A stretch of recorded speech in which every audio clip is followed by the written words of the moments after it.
east of Nadahi in Gaziantep province. The earthquakes in Turkey, as we've reported for days now, destroyed city after city and have claimed and changed thousands of lives. They've changed landscapes, though, too. A ravine the width of a football pitch has opened up outside the city of Antakya, cracking asunder a landscape rich with olive groves, as John has discovered. Since the earthquake struck southern Turkey in the early hours of Monday morning last week, most of the focus, obviously, has been on the consequences for human beings. Far less attention has been on the consequences for the earth itself.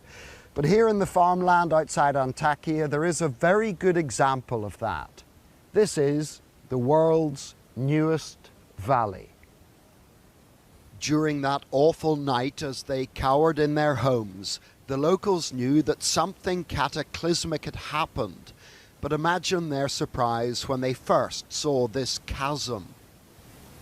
We went to the bottom of it for the perspective from down there, but actually the best way to illustrate what we're talking about here is from above.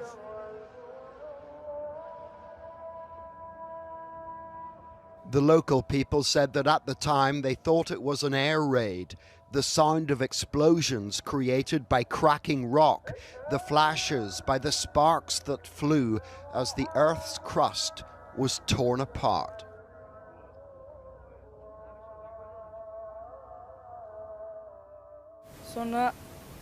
It used to be a flat field. I would ride my motorbike on it, said this boy.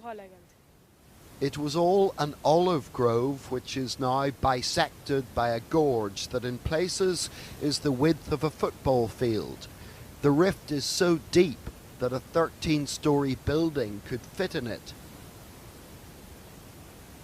This boy said that just after first light that morning, they came out here and found this. They were terrified and started crying. We thought we had witnessed something that's out of this world.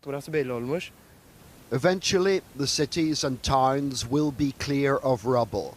But this rupture, shaky ground permitting, will endure as a reminder of the power of the quake, the power of 7.8. John Irvine, News at 10. The epicentre is close to the Turkish city of Gaziantep, where eyewitnesses describe people rushing towards open spaces as three massive tremors hit. Building after building flattened. The governor of one Turkish province says at least 130 buildings are reported to have collapsed in his region alone. The worst damage appears to be across a huge area of southern Turkey and northern Syria, the latter already a region devastated by war and home to millions of refugees living in camps. Turkey lies on major fault lines and is prone to frequent earthquakes.